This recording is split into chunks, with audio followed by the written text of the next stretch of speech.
Kae alas ki ana tulisane alas alas. Oh. Alas gawa awa kawat gawat gawat kakak ini awat ini awat dua apa ya terus kaliwat liwat ngisore ba ayah buaya bahaya banyak bebek kayak maksudnya banyak hewan buas alas ngendi alas gawat keliwat lah iya jenenge duh saya tak kenalan wah kayak suwe kayak kok ayo iso bubar jam 12 terang cak mboten nanten jenenge meng gawat keliwat ana tambane ora coba wa iwi ngeingit wingit keakak apa te ite wingit kepatil-patil kepati-pati gawat keliwat wingit kepati-pati asa te utu omo ora sate padha mara udu asa te utu omo ora satu mara satu mati mesti kae terus satu mara satu mati satu hidup gawat keliwat ping kepati-pati satu mara satu mati satu hidup begitu. Allah, matane.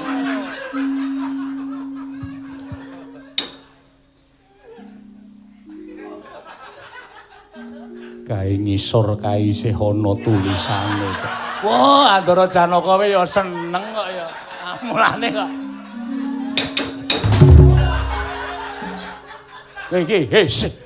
Iki nang gegere bapak. Ora ketok. Sorry, Pak. Endi waduh cilik banget ya, Tru. Nyilih kacamatane, Pak. Weh, kacamataku ki kacamata plus. Berarti kudu priksa iki nek plus. Ora kacamata sing didelok ki marai cilik malah. Ayo kacamata modern kok ya. Kersane ajeng teng pundi to, Ndara? Miat langening kalanggiwan. Gelar pandan moncar saasada utuh tinon ler kakonang surem sorotetan padang anak isi kasor lan pacaring purnaming gegono dasare mangsa katiga upuk kerupuk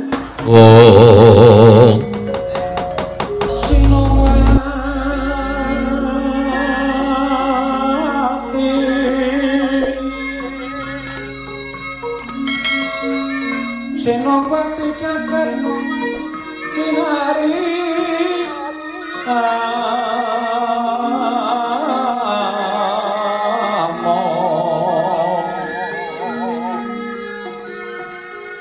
Mbak lumembah ombak ing samudra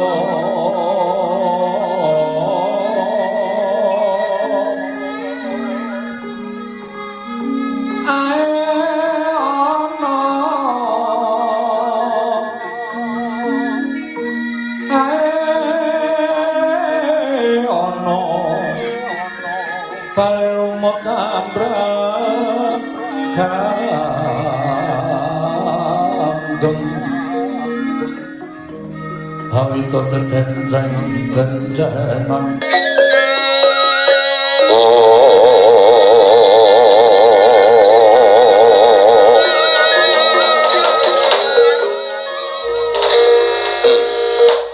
jagat dewa Bathara ya jagat pangestu ngoro Prahuta aja ndadekake kaget Praguta tak awe supaya nyagep marang Piswa negara Mandura dina samengko iki. Patih Praguta. Nggih. Patih Praguta. Gorawalan panambinipun ing ngabdipun Praguta. Sareng kula tampi timbalanipun Gusti kula ingkang sinuwun ing Mandura. Sinuwun Prabu Baladewa namung saderengipun kepareng kula ngaturaken sembah sumungkeming pangabekti kula kunjuk lho. Ngabdi ngaturaken sembah pun abdi Praguta. Yo tak tampa gawe gedhening atiku. Ora liwat pangestu ingsun tampanana. Lho pundi jimat paripe dayanana ing kasantosan. Inggih mung dadosaken kaget. Raos manahipun ing abdipun Praguta. Dene kula dipun caketaken anggenipun Ngabyantara. Menapa Gusti kula ingkang sinuwun ing Mandura ngersakaken babagan tata rakiting kawula miwah projeng Mandura. Diwaji sembahan kula menawi paduka miji bab tata rakiting praja sadaya boten badhe anguji wani medhaipun para abdi prajurit boten kendhat anggenipun sami gegladhen nolak kridane ngaprang sawanci wanci praja paduka temping marang muka boten badhe angkepok punca paduka Gusti kula ingkang sinuwun ngabdi kepatihan pun Praguta remuk kasawurna putung semangga kabandhemna kula nek sinuwun Kakang Patih Praguta wonten timbalan ingkang ngadhawuh bab tata rakiting praja lan tata rakiting para kawula panjenengan ingsun wis percaya kelawan sira Kakang Patih Praguta. Ya apa to sababe dene tak caketake nggone rasawan ana ing projeng Mandura. Ana bab ing bakal tak takokake lawan Kakang Praguta. Babagan menapa mugi kepareng ambabarna ingkang sejati. Ingkang abdi nedya nganglungaken jangga nilingaken karna mastuti dhateng dawuh paduka Gusti kula ingkang sinuwun ing Mandura. Kakang Praguta wonten timbalan. Tembang awat-awat bertombok bakul sinambi wara kepatian dina samengko katon ora tentrem. Mongko bareng panjenengan ingsun utusan kelawan Madyabala telik sandi supaya nyatakake kahanan kepatian. Jebul tinemune kepatian akeh para raja nerpati ingkang padha ngrawuhi marang kepatian. Papan lenggahing Kakang Patih Praguta. Gandeng panjenengan ingsun kuwi Nalindra. Ingsun kuwi Nalindra ingkang mangreh kabeh wewengkon negara ing Mandura. Klebu kepatian. Kuwi uga panguwasa ana ing astaning Baladewa. Mulyantana abang biruning kahanan kepatian, amis bajining kepatian. Tan murunga bakal ngempet marang asmaning nata Mandura Prabu Baladewa. Kakang Praguta wonten timbalan. Mula kangge matura yen to pancen ana perkara apa? Sabab perkara kepatian dadi perkaraning Baladewa. Yen ana bab ingkang ndadekake para raja Nerpati rawuh ning kepatian. Apa ingkang dadi dakane mara kangge matur marang panjenengan ingsun. Ingsun dya midhangetake tetela. Aturing Kakang Praguta kang mangkono mengko bakal ana pangandikaning ingsun supaya kahanan kepatian bali ayem tentrem aja nganti ngembet marang katentremaning projeng Mandura. Kakang Praguta hanjrah ingkang buswitarum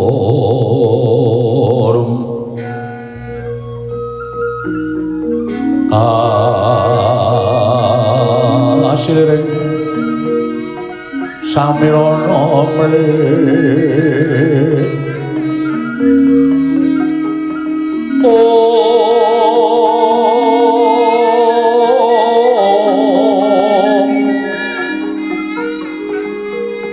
sekar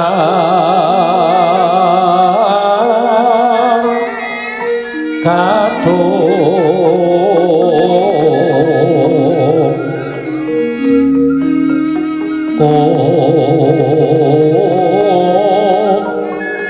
ngas kandhano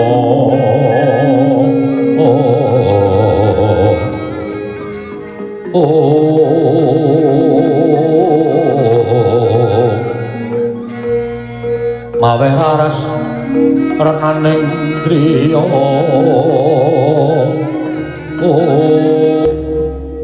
babakan apa yang wis ingsun wedharake kalawan sira Kakang Pati Praguta. Lah kok dadi pasuryaning Kakang Praguta beda katon cawus guayamu suntrut pasuryaning Kakang Praguta. Ana apa Kakang Praguta gage matur marang panjenengan ingsun? Nggih. Sawu-sawu kalapatanipun ingkang abdi tadhawadana sinuwun menawi kula kadhak pilepat dosa menika sampun boten wonten pangapunten malih saking paduka Gusti kula ingkang sinuwun Mandura kapatrapun pidana menapa kemawon kula boten badhe selak. Jer sedaya menika anggen kula randhat matur dhateng ngarsa paduka Gusti kula ingkang sinuwun Mandura. Babagan ingkang kepiye? Nggih. Sakataing para nalindra, para satriya, para brahmana ingkang sami andhating kepatihan menika mboten kok ateges damel risak tuwin damel geger kepatihan menika babar pisan boten. Namo muga dadosna ing kawuningan bilih sakataing raja nerpating sami rawuh menika istunipun namung badhe nuwun sewu badhe amethik sekar ing nedheng babar gondo arum wonten ing kepatihan. Lho kosek aturmu sekar ing kembabar gondo arum menika kepatihan apa sing mbok karepake ana wanita ing kemapan kepatihan. Oh nggih. Lho sapa? Lho anak kula atmajamu. Inggih pun Pragutawati. Pragutawati inggih. Kuwi le lair ya apa? Wah mangkene ngono. Kula menika sampun kagungan putra, kula menika sampun gadhahi putra naminipun Pragutawati. Sampun ngantos panjenengan menika nyawang dhateng tiyang sepuhipun ingkang agal gruwal-gruwal kados mekaten menika. Menawi paduka menika nyumurupi dhateng kawontenanipun anak kula menika persasan boten pitados menawi menika turas kula, menika banyu kula menika panjenengan boten pitados. Persasan bidodari tumurun ngejawantah. Kula kinten sak lumahing bumi Mandura menika mboten wonten ingkang ayunipun mungkuli dhateng anak kula. Waduh. Lah ming anak Pragata kok ngedapi-dapi nganti ngrawuhke pirang-pirang ratu yen padha kepengin anyedi marang putramu. Wah nggih. Ngopo Pragata dinjoki walang. Nggih, niku estu. Sakadaing nalindra menika wonten ingkang sami anampi dhateng kawontenanipun anak kula tekesipun dereng saged nampi utawi katampi panglaramanipun wekasan legawa penggalipun menika ugi kathah nanging kathah ugi wonten ingkang sami mesanggrah wonten ing kepatihan sami ngentosi dhateng wangsulanipun anak kula pun Pragutawati sinten ingkang badhe katampi. Sinuwun malah samangke gandeng paduka sampun mangertos dhateng kawontenan menika. Kula pasrah bongkoan dhateng Gusti kula ingkang sinuwun ing Mandura. Jernyatanipun kula menika gesang wonten ing sahandhang padha paduka sinuwun Prabu Mandura.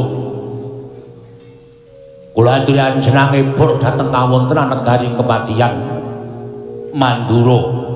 Papanipun ing abdipun Pragata bab tentrem lan botenipun kula borongaken dhateng paduka Gusti kula Sang Nata. Sang Nata Prabu Baladewa kula sumanggaken awit kula pitados menawi namung kula kemawon sepinten bangganipun ingkang abdipun Pragata boten saged antrenggalangi pengamuk ing nalindra-nalindra sak mangke ingkang boten katampi panglaramanipun dening anak kula pun Pragutawati diwaji.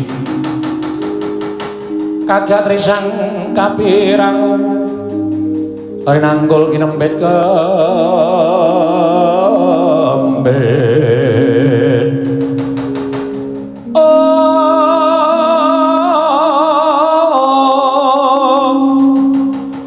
sangrenaning pawana ya si tukang walang ati ya si tukang kudu kering ya si tukang ana sing tias ya si tukang ana sing tias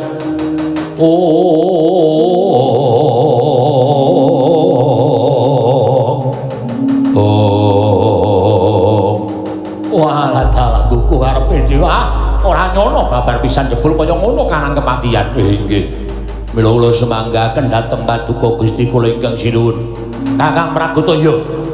Gandeng kepatihan iki bawah keperintah negara ing Mandura kula nyenana bobol boroting lelakon ingkang tumama ning kematian.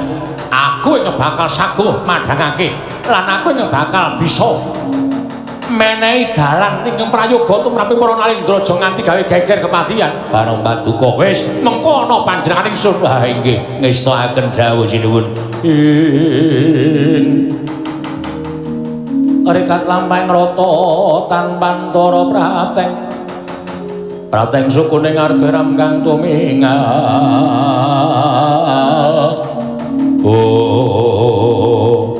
Dereng ngantos paripasami Mbawacana. Kasaro wonten satunggiling Nalindra tlatah sabrang ing Galia minggah pendamping Mandura karya kaget nata Mandura Prabu Baladewa.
Nalindra marwa sing sang mangyat kurca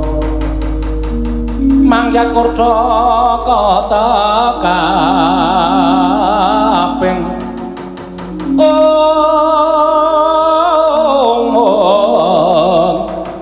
kata kaping sang pinarwasa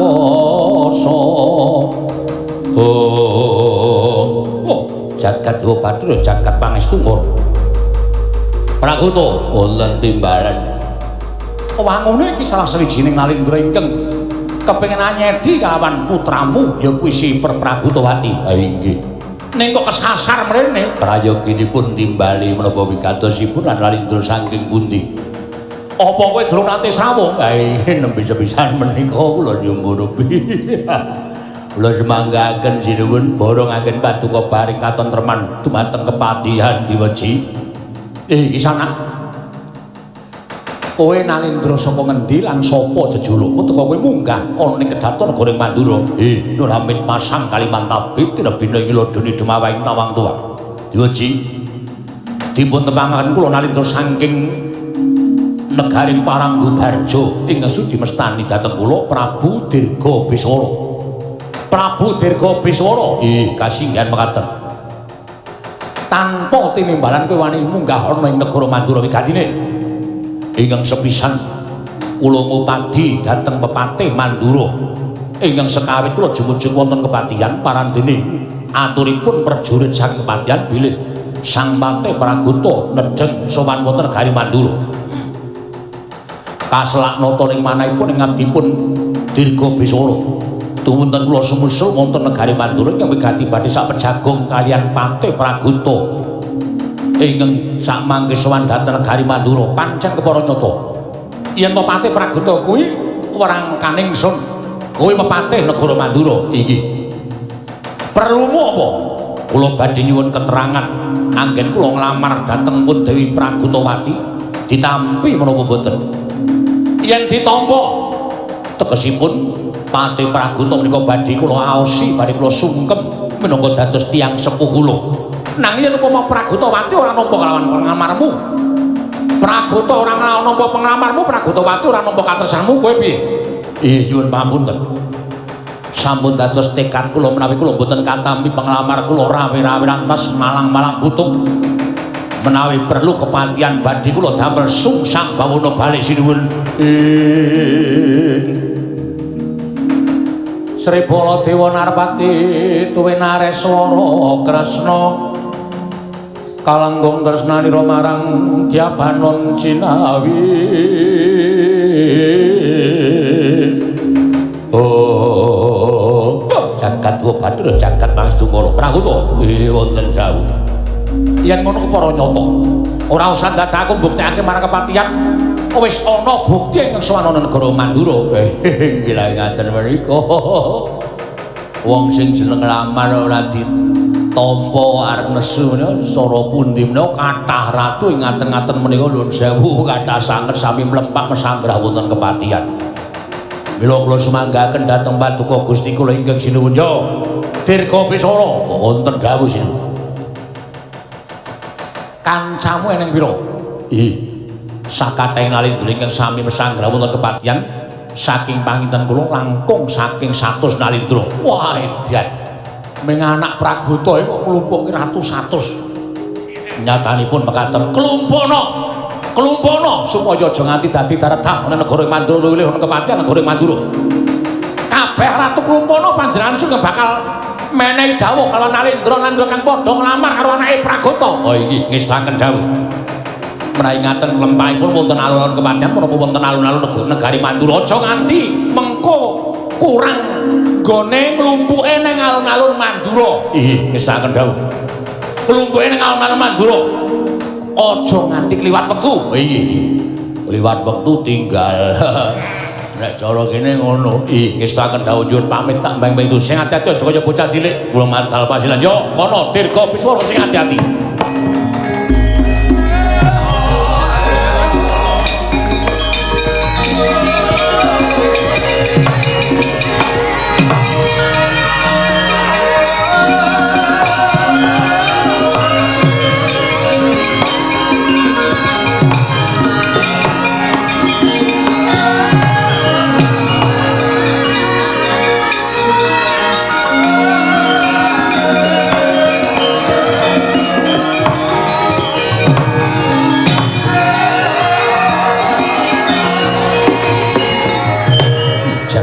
Atur Prahuta wonten timbalan. Wah, ora nyono babar pisan. Yen to kanan kepatihan bebasan sudu gunting tatu loro. Apa to sabawi panjenengan ingsun ngendika kaya mengkono merga yen to nganti ana ing ngruntik atine ora tinampa penglamare mesti bakal gawe rusak. Nggih, mila kula sumanggaken dhateng Paduka Gusti kula ingkang sinuwun ing Mandura anggenipun badhe nengahi perkawis menika. Awat-awatono para nalindra ingkang wis ndak dawuh supaya mlumpuk ning alun-alun negara Mandura bareng Paduka. Yen wis mlumpuk mengko kowe matur karo anakku, aku bakal merpeki ratu-ratu padha nglamar karo anakmu. Oh nggih, ngestaken dawuh nuwun pamit mantal pasilan.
Wadyabala mandeka lawan bindi pasur tambur myang suling pepandhen dalutak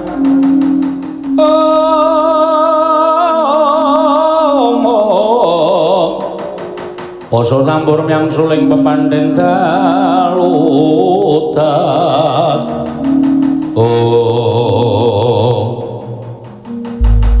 Kakang Dirga Durgangsa ana dawuh apa Yayi Dirga Bismara Yayi Prabu kowe Yayi Prabu sapa kowe sampeyan takon kali kula Prabu Singa Pranjana kita iki jenenge meh ngawur iki kan ya ora kok ya wong Prabu Singa Pranjana ya ana tenan Punjur padange ora ana. Watune ya apa jenenge sugih ana sandhangane gumebyar. Sing mburi Yayi Prabu sapa? Mburi saka negara Song Miring. Aku yen nembungake aku Prabu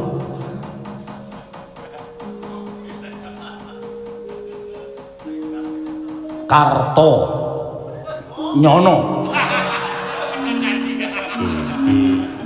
lagi iki ana kartonya aku nek anu minggo ngiwal terus wae aku iya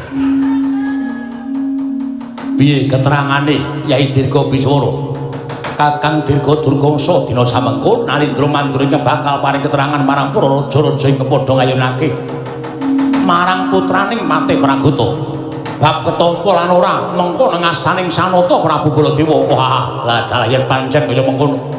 Dinteni nang kene. Kapan rawuh Nalindra Mandura ora iso nengahi perkara iki ora ming kepatihan yen perlu Mandura dibungangus setuju. Yen pancen Prabu Baladewa ora iso menehi keterangan lan ora iso nengahi perkara iki ora ming kepatihan ning Mandura dibumiangus.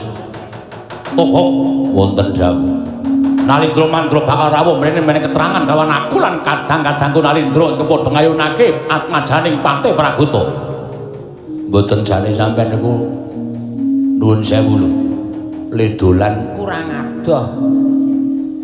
Sebabe apa? Lah sebabe sampean kali kanca-kanca sampean niku nuwun sewu, kayane kok ora tau weruh wong ayu.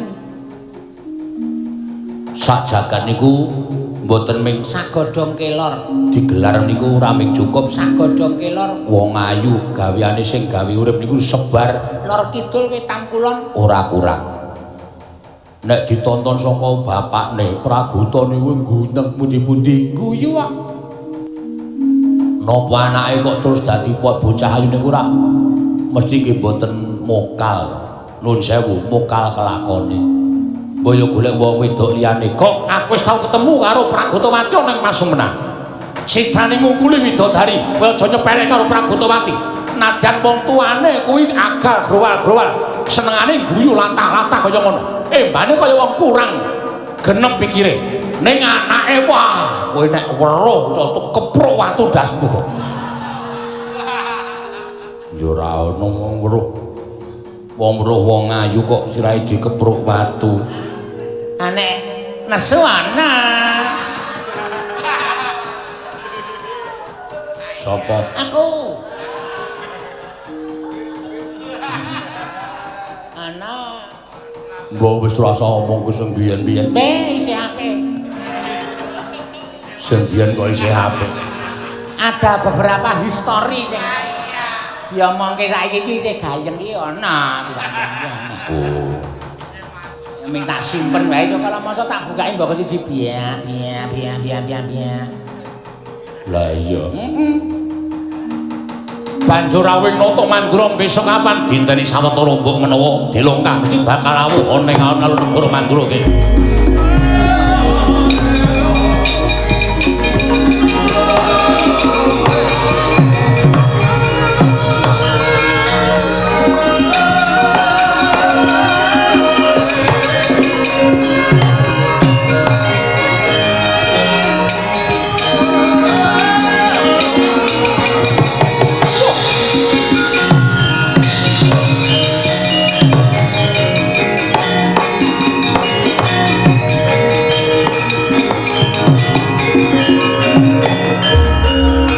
kahangru sesumbar lindo bumi gunjing gumaluduk kuntur katup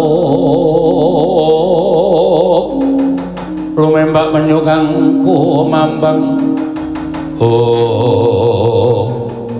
wadada jagat diobatu jagat pangstunguru wah jebul akeh ratu kang padha ngayunake marang atmajan ingkang Kampati Praguta dirga Besara wonten dawuh sira kowe ingkang tak tuding menapa dadi wakil ing para narendra susah aku dadak nyebut siji mboko siji ndak mengko ora prayoga kedadiane iki gandeng iki mengko kriwikan bakal dadi grojokan geguyon bakal dadi tangisan yen ora iso padha meper marang mubal babaling kepinginan wekasan muja kalawan hawa nepsu merga yen to nganti mengko kowe ditampik karo Kakang Pratip Praguta utawa kowe ditampik karo Pragutawati mesti bakal ngamuk punggung ingkang bekasane bakal gawe kapitunaning para kawula sanegara Mandura luwih-luwih kawula kepatihan negara Mandura ya ngono iki mekaten jero nah aja nganti dadi dak-dakaning pasulayan saiki tak gawe sayembara sayembaranipun menapa ora usah datang-angel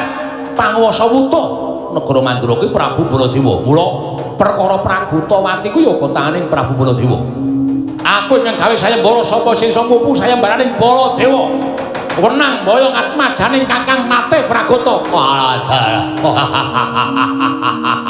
wah nai ngaten kula aturi paring dawuh sayembara menapa nai ngaten kula aturi paring dawuh kula kadangipun sepuh dirga Biswara kula pun dirga Durgangsa kula aturi paring dawuh kula pun singa pranjalma apa sapa mau lali aku nah karo jenenge dhewe kok lali singa pranjana undang-undangane Jono. Ora yo. Ratu kok lunak ora yo. Apa kuwi? Ora sadadakaken gunung tanpa guna. Sapa sing kuat junjung Kyai Alugara, menang boyong Pragutawati.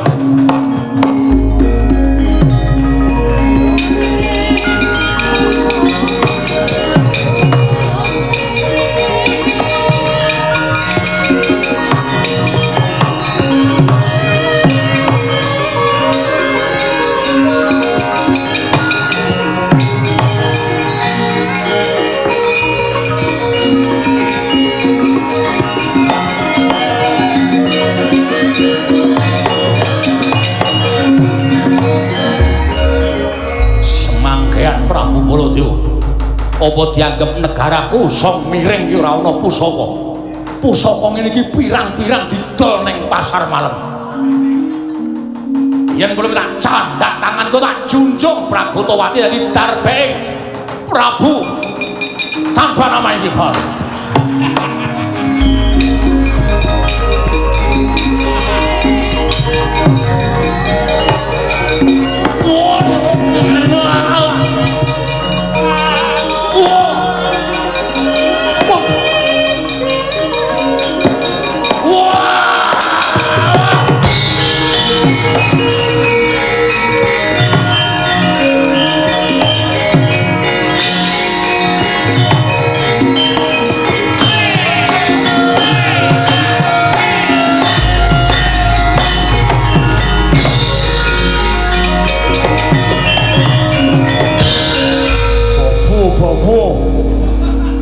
Podang kepak wong loro saben telu sawupan Prabu Singa Pranjana ngaming pusaka kaya niku tak anggap kaya sak babak sak prajuara pring petuk aku pirang-pirang junjung tangan kiwa mboyong Pragutawati langsung tak jujuke nang Lesmon wah, kok bali nang negara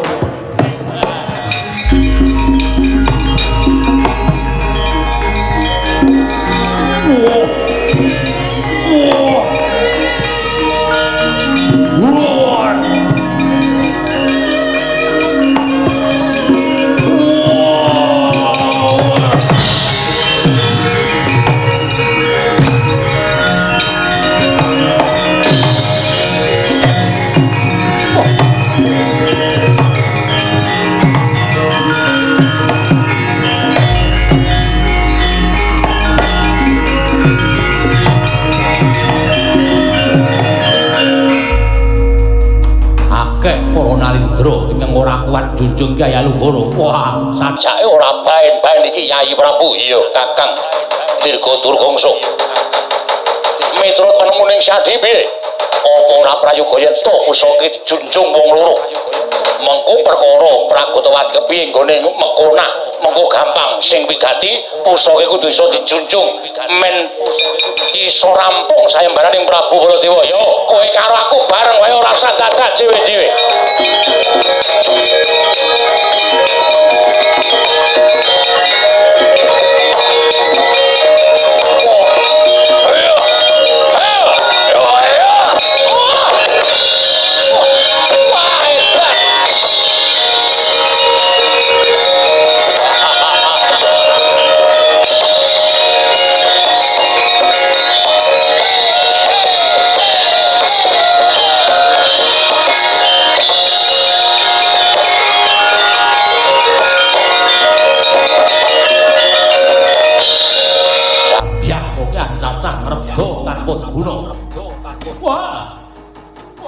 ora ingkang kuat gawa utawa bopong Kyai Alugara apa dianggep wong pusaka loro saudon telu sawrupan ndak rewangi tapa ning Askar Gasana pinangga kelawan Sang Budawaka pinarangan pusaka aran Kyai Alugara pusaka kadewatan dianggep pusaka sing gawe pandhe besi wae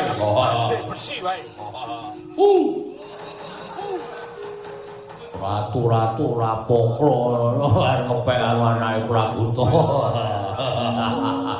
Matur nuwun sinuwun. Isih akeh mongko ingkang bakal teka negara Mandura. Prabuta sawetara semene ngenteni sapa ingkang bakal mupu sayembareng nata Mandura. Ha inggih saken dawuh kula dherekaken yo Prabuta.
prasasataraken ulun sumembah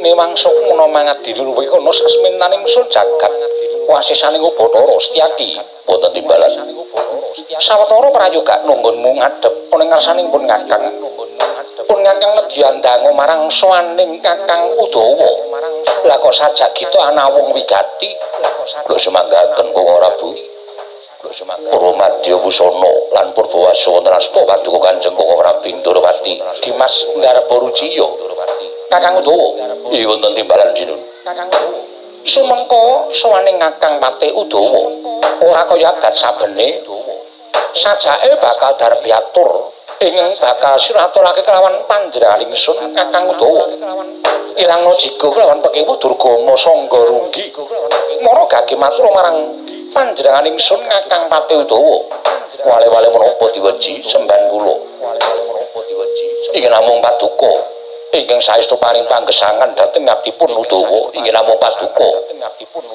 ingkang saestu saged ambabar pepadhang tumrap manahipun ngabdipun Udawa lire piye dene sira Kakang Patih Udawa matur ingkang kaya mengkono persasat kadidene kasaputing mendung manah kula peteng dedet iki krana penangisipun anak kula inggih menika pun Jaka Udawanta ingkang dinten sakmangke sampun kula kanthi sowan ngabiyantara ngersa paduka Gusti kula ing Dwarawati lho Gusti kula ana mari gawe apa kelawan atmajamu ingkang katone wis dungkap dewasa inggih menika ndadosaken sisaing manah kula kula sakmangke pun Udawanta sampun kepengin sanget mungkasi jejakanipun monggo sareng kula dangu sinten ingkang dados wonten manahipun anak kula boten sanes kejawi namung atmajanipun Kakang Pragoto inggih menika pun Pragotowati monggo nyatanipun dinten sakmangke atmajanipun Kakang Patih Pragoto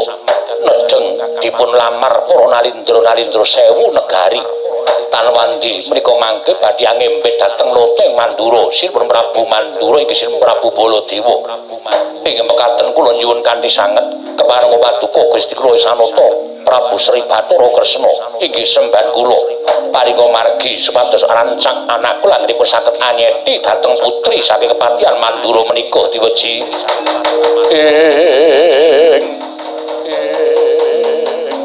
Kresna sinayang manggelung mintonaken dewe kramanira kanggo mitraning asta aneng asta Udawanta wonten timbalan sinuwun apa wis madhep mantep nggono bakal rap dawuh kelawan Pragotowati nggih kula sampun matur dhateng tiyang sepuh kula inggih menika Kanjeng Rama Patih Udawa bilih anggen kula gadhahi raos tresna menika sampun dangu lan nembe kula lairaken dhateng Kanjeng Rama Patih Udawa lan samangke kula kakanthi sowan paduka Gusti kula ing Sri Ndorowati Udawanta wonten timbalan aja jujuk marang kepatihan Mandura nanging kowe jujuka marang Karang Kadempel luwe-luwe yen to nganti mengko kadangku Maduka Ngasi Arjuna mapan ning Karang Kadempel matura supaya sambebantu kelawan bot repotmu nggono bakal kepengin dawuh karo si Pragotowati mekaten sinuwun mangke menawi Raden Janaka duwe Raden Arjuna boten kepareng lan boten purun bebantu dhateng abdipun Udawanta dikanteni wong tuamu Kakang Patih Udawa tak kira Arjuna ora bakal wegah yen to bantu kelawan bot repote Kakang Patih Udawa lha nuwun nyuwun pamit dinten sakmangke diwaji sing ati-ati aja kaya bocah cilik Kakang Patih Udawa gak awat-awati swadoan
Iringi kembang cepaka terus. Heeh. Pamriye men cunduk kamulyan kembang cepaka. Nek kembang mawar babar rasa bingar utawa bahagia. Mbah Mlati babar suci ning ati. Lho, kembang-kembange mawa teges dhewe-dhewe. Mbambang Cunduk Mbambang Dengkul Murah. Iki sapa sing pareng ngersake, Tru? Iki pisungsung utawa persembahan dari mengenai Bapak Teguh Cokro Negoro. Kuwi pepunden saka Jakarta kono sing asta minangka dadi ketua 3 Pepadi Pusat. Pepadi iki Persatuan Pebat Pedalangan Indonesia. Dadi panjenengan iku ora diaturke karo sapa-sapa, iki kewajibane Pak Teguh nggone mekarake budaya sarana nanggap liman mergo panjenengane wis minangka dadi ketua 3 Pepadi. Mula ana wayang virtual ngene iki wajibe ya ditanggap karo penggede-penggede Pepadi Pusat kono. Men dalang-dalang sak piyagane ngene iki tetep melek mripate. Ha iya. Ora kok griyip-griyip. Wah, apik iki. Ya. Ya ming rada aneh iki mau kok rada beda lakone. Iki tak omongi ya, Rek. Mula wong ki sok open. Open tegese piye? Iki ana salah sawijine kanca dalang sing seneng ngopeni lakon-lakon lumantar majalah-majalah basa Jawa. Akeh banget. Dilumpukke dikliping dadekke buku. Mula mau tak goleki sing iki sesuk lakone Niken Indriani sesuk bengi. Dan kuwi lakon apa wis to? Ayo kuwi kudu diopeni ngono kuwi ndak kentekan lakon. Nah, virtual ning kono lakone Rama Bargawa. Virtual ning kono lakone Sumpah Rama Bargawa. Ning rungono sing lakoke Pragutawati. Semakae anggere dinggo wacana apa jenenge kasanah utawa okehe lakon wayang kuwi pancen ya wajib dijajal dikelirke kok ya, Tru. Ya, ora mung ditulis. Mula diwajib dikelirke, dipiye carane supaya apik. Oh iya. Matur nuwun karo Pak Teguh sing wis kepareng nimbali karo awake dhewe. Iki wae nek ora tak ayo Bapak belum nimbali wayang Jeliman lho. Oh iya lupa udah langsung aja tanggal berapa? Nah, piyai nek ngono kuwi nyenengke. Iya. Sapa ya sing urung? Lho. Kok sing urung sapa? Maksudnya arep tak tembusi lho. Iya. Ya, ki akeh nawala sing kepareng bengi iki tiba ning pangkon, Reng. Diwaca mbaka siji, lumantar WA. Ya, matur sembah nuwun. Nggih. Niki nggih, matur sembah nuwun nggih. Oke, Pak Teguh nyuwun lagu Nyidam Sari. Waduh, nggih, matur sembah nuwun tanpa pepindhan. Wah, sembah nuwun. Wah, ya iki oke sing padha nonton ngendikane Pak Teguh, Pak Tumiyono barang mresani. Oh, apa? Heeh. Kena ora lungguh sing rada ceceng. Soale kamerane iki sok saya medhun. Terus garang Petro ra ketok terus sing do nonton wis bubar iki jane burung. Nah, tak cecake. Iya. Matur sembah nuwun. Wah, kanca-kanca ya isih semangat. Penak banget anggere muni uyon-uyon ya, Truk. Sesuk dijokke Truk wektune. Ya. Mulai on air iki 7:30. Uyon-uyon sak tutuke lagi talu. Uyon-uyone kurang ki mau. Wah. Penak tenan harmoni pelok barang. Wah. Slendro ya apenak. Pokoke apa-apa penak nek dongane iki. Waton ora ragat iki mesti penake ra jamak-jamak. Ha iya. Nyenengake kok. Sinden ana pira, Tru? Ana 5 biasane gong ora ngurangi ning tetep 5. Matur sembah nuwun Pak Teguh. Nek diwedeni bakale ketrima oleh prihatin. Kok medine mung ngajak. Apa? Glundung pringis. Mlaku ngalor ngidu. Kok madang barang.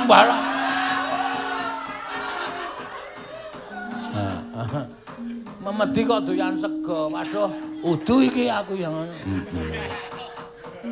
sing siji gembung tanpa sirah. Oh, nah, gaweane klekaran ning resban kae. Anggres muni nglekaran wetenge tok sing ketok. Wah iki wis sirahe ucul saka awake iki aku. Ora ngono. Sing jeneng prihatin ki ora kok niat golek demit ki ora gong ning sing jeneng prihatin kuwi mbasuh lahir batin, ngresiki reget ana ing jroning batin. Lho nek perlu bengi wi tangi gregah njukuk banyu wudu terus tahajud. Ngono kuwi kowe ora tangi gregah wisa goreng ndok ayo lahir prihatin nanti. Iya. Wah, jan ngapur tenan aku wis sesuk tak owane to. Ya, prihatin ki ngagengake asmaning Gusti. Lho, suluke Jeng Sunan aja turu sore kaki ngono ae pancen yo niate pen prihatin. Wong melek ki prihatine gedhe. Mengkono. Heeh. Yo karo nembang terus. Lah iya apa karo bal-balan. Iki rasa atos-atosan terus. Ayo, tak wacane dhisik ya, Tru ya. Nyuwunane lagu saka Pak Tego iki nyuwun Nyai De Adam. Wis. Wis dienggo mau bengi kok iki arep tok-tokke meneh. Nyai De Adam diwaca nyitet. Nyidam kok nyitet ora. Ha iki entuk-entukane nek sekolah online iki ngene iki. Heeh. Iso ngeja ora iso maca. Nyai De Adam nyidam seasar iri sapi sari heeh. Sindene sapa sing disuwun iki nek menurut tulisan iki Mbak Age Jawa Timur nabrak ndasmu ora nesu to Gong Age NES Agus udu Gus. Utuh. Agnes. S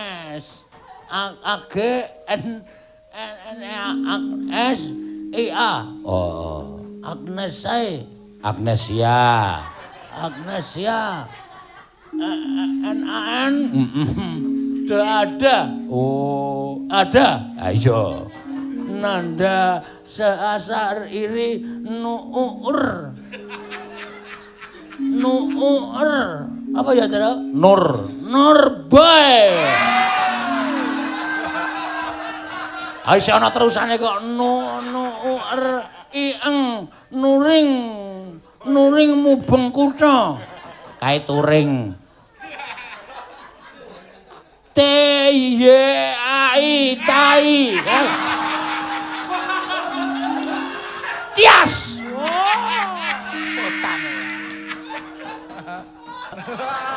Kancaku semen rombongan semen iki nilai menggo buah sak keranjang ya. Edan tenan. Saiki lara ora iso nggo bisnis terus. Ya wis ra apa-apa. Isih meso tok anu. Tok eling-eling. Tak eling-eling tak nggahke. Oh. Gedhange mentah. Bodoh. Edan. Ya wis ora apa-apa. Sinden panu buah sak keranjang. Iya. Wiyaga. Wiyaga ki pancen anu kok Mas. Ora ngekeki aku wis nganu apa jenenge iki nglenggono. Oh. Ora ngekeki apa-apa aku ngleng. Donga pangestune kanca-kanca ki luwih dari segalanya.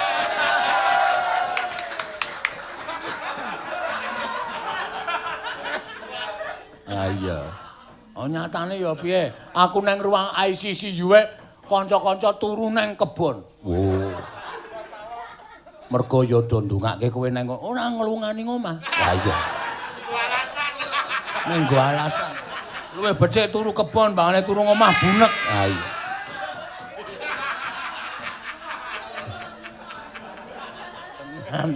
Ketok kok wong-wongane. Ha iya.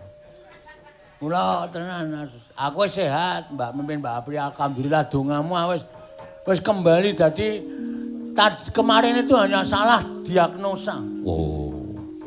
Salah dikira aku ndek penyakit jantung ternyata ora, resik jantungku. Iya. Ning aku ya terus eling bahwa kesehatan itu mahal tenan, Tru. Heeh. Mula aku saiki ora udut. Kowe ngerti kebul apa? Pas aku mayang iki. Ayo nyatane balbul. Cangkeme mburiku. Iki ora udut iki, ngliwet iki.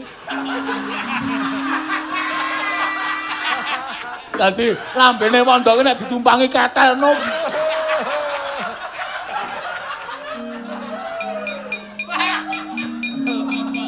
Omong kesehatan ki penting. Lerenono Leda. Merokok Iya. alon-alon rasa perlu leren sek ki aja. Anu kok aku ora udut seminggu wae rasane wis kaya ngono. Lho, udut ning tak jami saiki. Oh, 2 jam pisan. Urung jam pisan. Heeh, tak hitung saka esuk tangi turu jam 8. Nek jam 8 aku udut berarti engko jam udut meneh jam 10.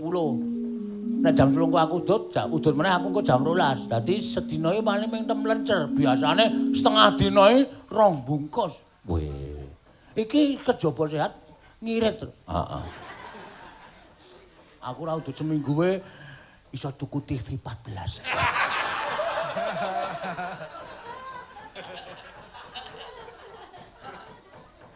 TV 14 iki matamu wis ra weruh. Arep nggo tak lilang-liling. Oh. Dadi aku nek delok berita, heeh. Aku nek delok berita nek mangkel karo sik nyiarke TV-ne tak walik. Men wong kejeglok.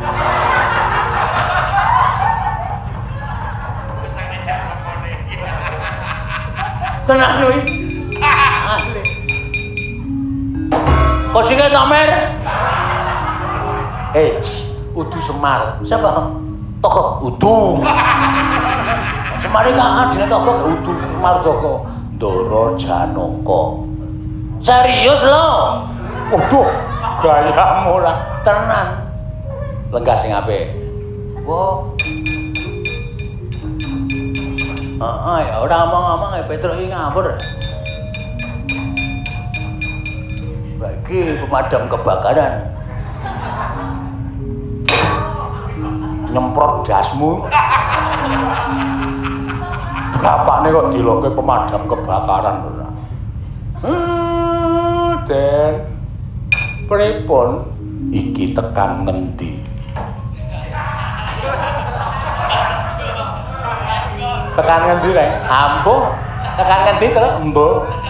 Gong tekan ngendi gong? Mulane iki dajar maca.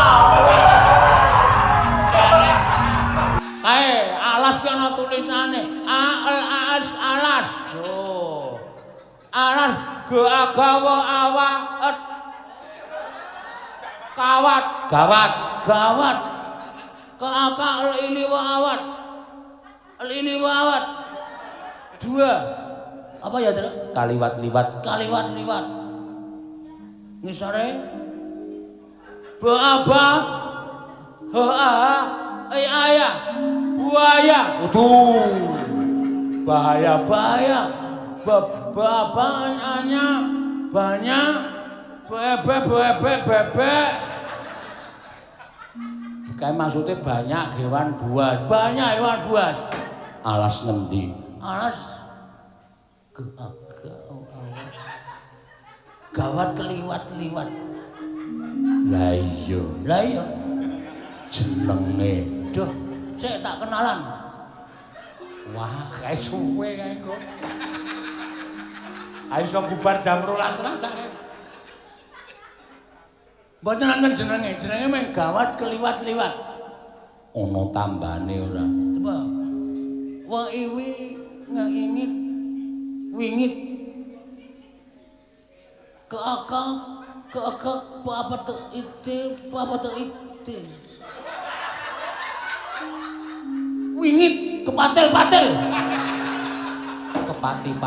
Kepati-pati. Gawat keliwat-liwat.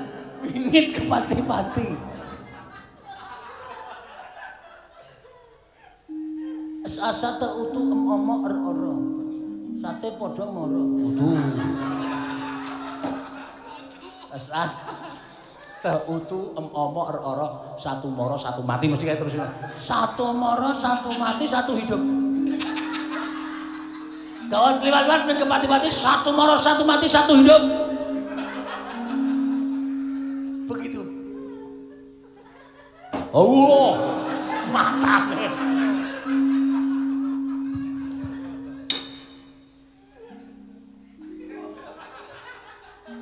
Kae ngisor kae isih ana tulisane. Wah, Andara Janaka kowe ya seneng kok ya. Mulane kok.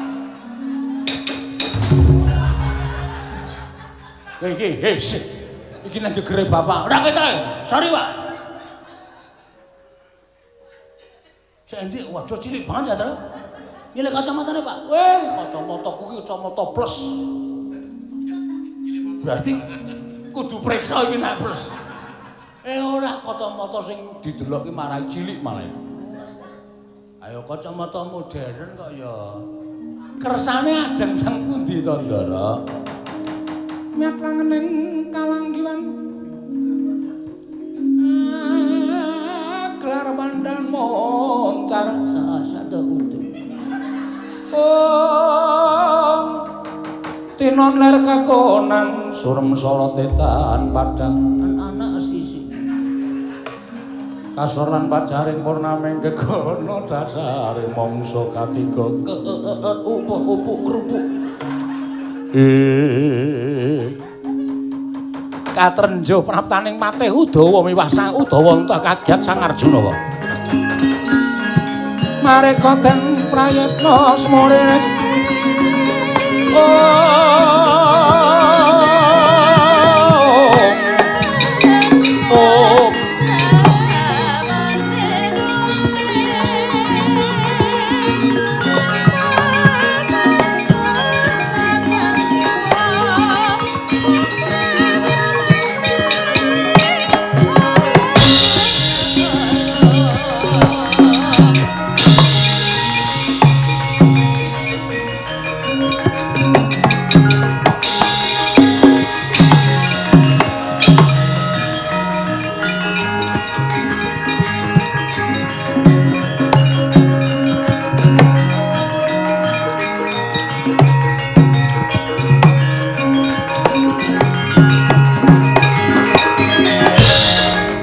Mareka den prayitna smore seka balik titiyane gandayane trisanya purnama sasi Kakang Patiuda gawe kaget inggih Raden kula ingkang upaya dhateng jengandika Raden Arjuna apa sababe dening nganti sumusul ning tengahing alas wale-wale menapa kula pasrah pejah gesang kula sarana kula pasrahaken anak kula Punudawanta ingkang sayektos kepengin sanget kelamban daup asta lumiat mengku garwa inggih menika atmajanipun Kakang Patih Praguta pun Pragutawati. Raden mongko nyatanipun menika sampun ngembet kaliyan kawontenanipun alinduring manduring inggih menika sinuwun Baladewa. Pawarta ingkang sampun sumebar bilih sak mangke sinten ingkang saged mupu sayembaranipun Prabu Baladewa inggih ing menika nggih badhe amboyong dhateng pun Pragutawati. Mila kula nyuwun tulung dhateng Paduka Raden Arjuna kepareng mbebantu dhateng anak kula Raden.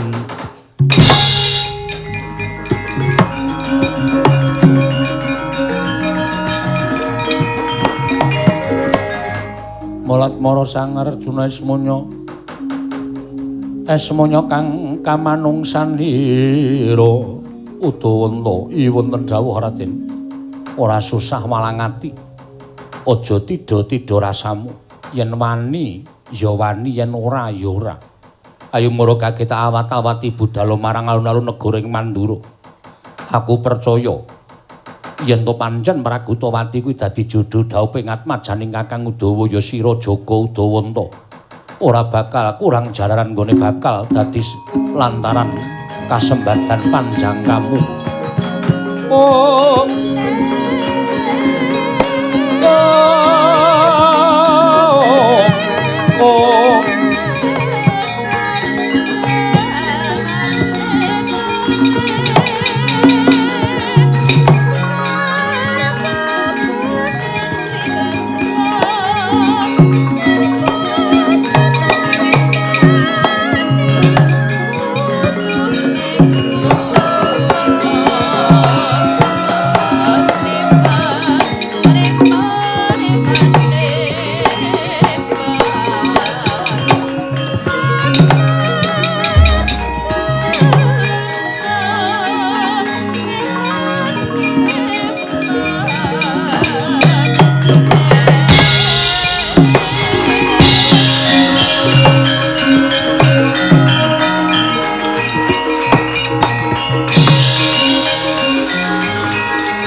Allah.